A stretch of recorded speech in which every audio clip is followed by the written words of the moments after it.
right without my knowledge, and I'm going to provide for you because I love you. You know, it's His joy. It's awesome. God's constant. He never changes. This is awesome. Like, He never changes. Like, God's, He's not like Moody. Yeah. Well, I'm just talking about our relationship to God. So God, He's not moody in terms of our relationship. So if you like sin, His promises, they're still good.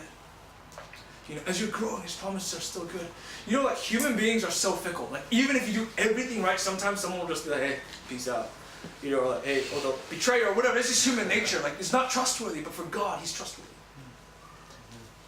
God's triune. This is amazing because in the scriptures it says, as the Father and I are one, so you and I will become one. We're invited to partake in the fellowship of the Trinity. So it's not like the Trinity is like hanging out there like with the cool people club, Father, Son, Holy Spirit, and like, hey, what's up, creation? And they're all talking and all laughing. They're like, come on! Come into our love triangle.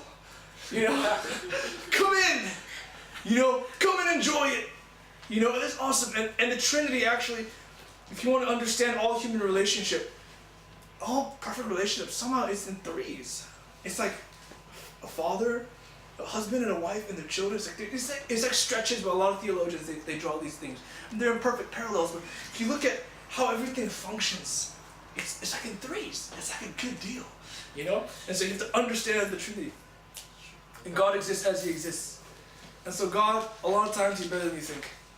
You know, like a lot of people, because they want to kind of subdue the wrath of God because it's a little harsh and up the love and grace of God, that it actually destroys the love and grace of God if you put it in its improper proportions.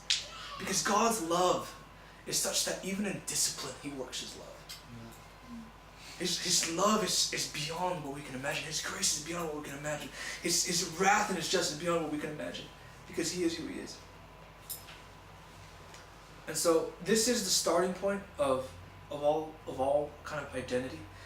I don't know, we've pretty much been yelling at you for 2 hours. We're going to take another break soon. I just love thinking about God. Like go and meditate on the Trinity.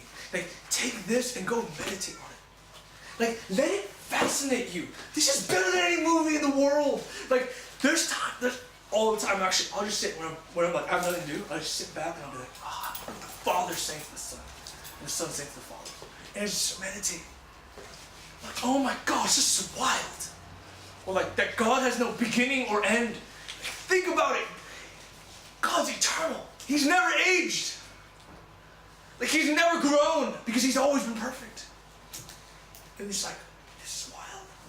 And then if you want to take that another step further, you read the Gospels. He said Jesus grew.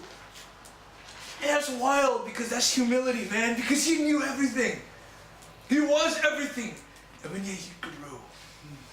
And you're like, that's humility, that's meekness. Because like for me, like after I reach a certain point of growth and like, I don't want to go through those steps again. I'm like, I've been there, I've done that, you know.